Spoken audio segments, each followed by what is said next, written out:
नमस्ते दोस्तों। आज की इस कहानी में आपका स्वागत है। दोस्तों, यह कहानी एक जवान लड़के और उसकी भाभी की है, जो सच्ची घटना पर आधारित है। एक दिन की बात, कार्तिक की भाभी रिया की कमर में बहुत जोकता था। ज्यादा दर्द हो रहा था, क्योंकि उनको कमर में लचक पड़ गई थी। कार्तिक ने रिया के बेडरूम में आया और बोला, चलिए भाभी, आप लेट जाए। मैं आपकी कमर पर बाम लगाकर हल्की मालिश कर देता हूँ, ताकि आपका बचा हुआ दर्द भी ठीक हो जाए। रिया ने उसे मना करते हुए कहा, नहीं, रहने दो। कार्तिक, मैं खुद कर लूंगी। कार्तिक ने कहा, आप खुद से बाम तो लगा लेंगी, लेकिन मालिश करना बड़ा मुश्किल होगा। मैं आपकी मदद कर देता हूँ। इससे आपको बाकी का दर्द भी ठीक हो जाएगा। यह कहकर कार्तिक कुर्सी सरे उठकर बेड पर रिया के पास आ गया और उसे लेटने के लिए कहा। भाभी जी, बताए, कहाँ लगाना है रिया? कार्तिक की हमदर्दी और फिक्र देखकर अब उसे मना नहीं कर पाई। हकीकत में दर्द का भाना बन आकर कार्तिक को परेशान कर वह शर्माते हुए पेट के बल लेट गई और अपनी कमीज को कमर से थोड़ा ऊपर कर लिया और कहा, यहाँ पर लगाओ। कार्तिक ने थोड़ा सा बाम अपनी उंगलियों पर लिया और धीरे धीरे रिया की कमर पर मलने लगा। जैसे ही उसके हाथ रिया की पीठ पर पड़े, उसे एक सुकून का एहसास हुआ। कार्तिक ने धीरे धीरे मालिश करना शुरू कर दी और उसके हाथों का स्पर्श रिया को बहुत आरामदायक लगा। जब जब कार्तिक के हाथों की उंगलियां उसके एक कमर बंद के पास आईं, रिया का दिल जोर से धड़कने लगा, लेकिन उसने खुद को संयम में रखा और कार्तिक की मदद का आभार माना। कार्तिक ने पूछा, भाभी, ज्यादा दर्द कहाँ हो रहा है? रिया उस समय थोड़ी असमंजस में थी। अनजाने में जवाब दे बैठी, थोड़ा सा नीचे है। कार्तिक ने फिर से थोड़ा और नीचे बाम लगाने की कोशिश की।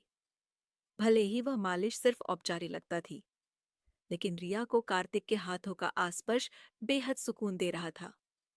भाभी जी, अगर आप सलवार को थोड़ा नहीं कर दे तो बाम अच्छे से लग सकेगा, कार्तिक ने कहा। इस पर रिया थोड़ी ही चकिचाना।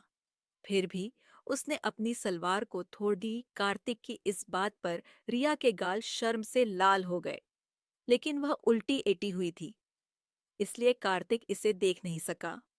उससे यकीन था कि कार्तिक उसकी देखभाल में झुकटा हुआ था और उसकी बातों में कहीं न कहीं इज्जत भी झलक रही थी।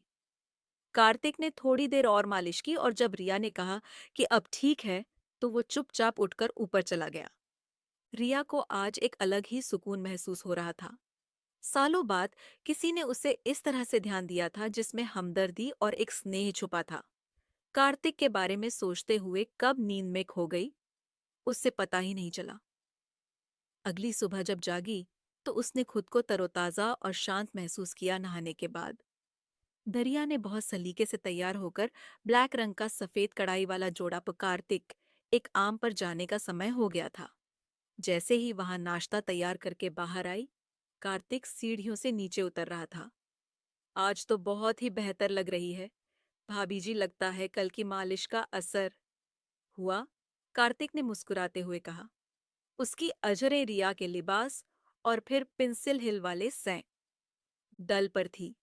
रिया ने भी मुस्कुराते हुए जवाब दिया, असर तो हुआ, लेकिन तुझे कैसे पता? कार्तिक थोड़ा शर्माते हुए बोला, भाभी जी, आज आपने हमेशा की तरह हील के सैंडल जो पहने हैं। इसी बीच कार्तिक ने रिया से पूछा, भाभी जी, आप कभी साड़ी नहीं पहनती क्या? रिया ने जवाब दिया, पहनती हूँ, लेकिन बहुत कम साल में।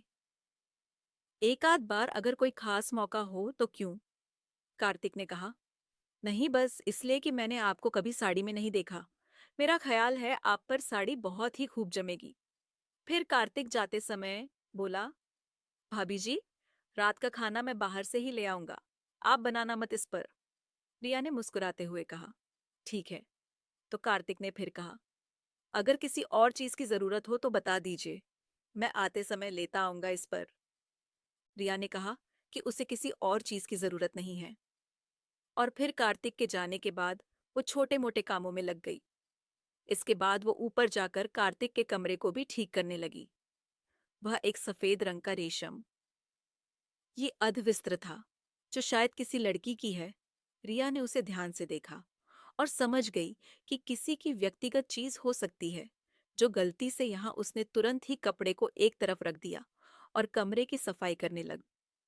इसी बीच उसे 3 दिन पहले की घटना याद आई। रोहन और रीना इसी कमरे में एक दूसरे के साथ थे। उसे लगा कि यह कपड़ा शायद रीना का ही होगा।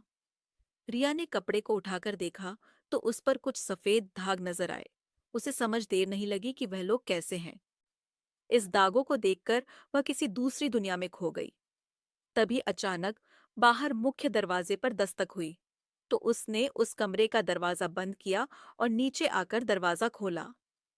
कोमल, जो पड़ोस में रहती थी, अपनी उम्र के 35 दशक में थी और घर में कोमल अक्सर दोपहर में रिया के घर आ जाती थी या उसे अपने घर बुला लेती थी और दोनों इधर उधर की बातें करती थी। उस समय उस दिन भी रिया और कोमल गली मल्ली की ढेरों बातें कर रही थी। कोमल के जाने के बाद रिया ने एक बार फिर से नहाने का मन बना। आए सुबह कार्तिक ने साड़ी का जिक्र किया था, इसलिए नहाकर उसने नीले रंग की प्रिंटेड साड़ी पहन ली और साथ में सिल्वर रंग का पेंसिल हील वाले खूबसूरत सैंडल भी पहने। कार्तिक के आने का समय भी हो चला था और वह शाम के 4 बजे ही आ गया। जब कार्तिक मुस्कुराते हुए बोला, वाकई भाभी, आज आप इस साड़ी में बहुत ही खूबसूरत लग रही हैं। यह कहकर वह अंदर आ गया और वह साथ में रात का खाना भी लाया था। भाभी, मैं ऊपर जा रहा हूँ।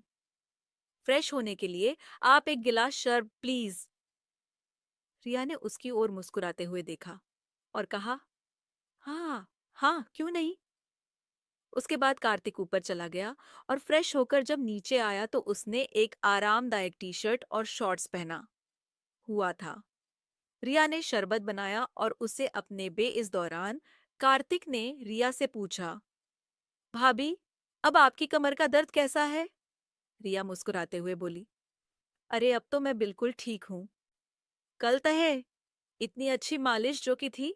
कार्तिक ने अपना शरबत का गिलास साइड टेबल पर रखते हुए रिया ने मना करते हुए कहा, नहीं कार्तिक, मैं अब बिल्कुल ठीक हूँ। लेकिन कार्तिक ने कहा, भाभी, आप मेरे लिए हमेशा इतना करती हैं, क्या मैं आपके लिए इतना भी नहीं कर सकता। चलिए लेट जाए।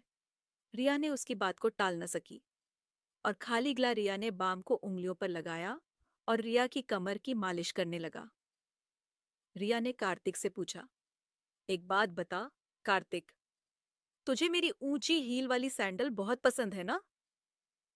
कार्तिक थोड़ा शर्माते हुए बोला, जी भाभी, आप बिल्कुल सही कह, आपको अजीब लगेगा, लेकिन मुझे महिलाओं के पैरों में हाई हील वाले सैंडल बहुत आकर्षक लगते हैं और आप तो हमेशा ही हाई हील की सैंडल या चप्पल ही पहनी रहती हैं। रिया मुस्कुराते हुए बोली, अरे इसमें शर्माने वाली क्या बात है, और मुझे कुछ अजीब नहीं लगता। मैं तो तेरी भावनाओं को समझती हूँ।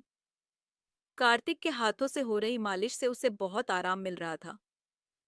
कार्तिक के हाथ धीरे धीरे नीचे की और रिया के मजाक के मूड को देखते हुए कार्तिक ने भी थोड़ा हिम्मत दिखाते हुए कहा, भाभी, आपकी त्वचा कितनी नरम है। अगर आप चाहे तो साड़ी को थोड़ा नीचे कर लें ताकि मैं अच्छे से मालिश कर सकूं और साड़ी भी गंदी नहीं होगी। रिया के मालिश के लिए साड़ी को नीचे की ओर कर दिया ताकि वह अच्छे से उसकी कमर की लिश कर सके। लेकिन उसी समय रिया को एहसास हुआ कि उसने जल्दबाजी में कोई गलती तो नहीं कर दी है और उसे थोड़ी असहजता महसूस हुई। उसने तुरंत स्थिति को संभा। कार्तिक ने बिना कुछ कहे धीरे धीरे रिया की कमर की मालिश जारी रखी, तो उसे जैसे ही गहर असुकून मिल रहा था, वह मालिश से मिलने वाले आराम का आनंद ले रही थी और उसे कोई आपत्ति नहीं हुई। कार्तिक ने मालिश को जारी रखते हुए धीरे धीरे अपने हाथों को नीचे की ओर बढ़ाया। रिया को मालिश से राहत मिल रही थी, लेकिन उसे महसूस हुआ कि कार्तिक ने थोड़ी और हिम्मत कर ली है। उसने ने महसूस किया कि उसकी पीठ पीछे के निचले हिस्से में ज्यादा ध्यान दे रहा है। रिया को यह महसूस हुआ कि उसके साड़ी कोट थोड़ा और ढीले हो गए हैं और उसने वो सब किया। दोस्तों, मेरी कहानी कैसी लगी आपको कमेंट कर बताइए। मेरे चैनल को लाइक शेयर एंड सब्सक्राइब करें। मिलती हूँ एक और नई रोमांटिक वीडियो के साथ।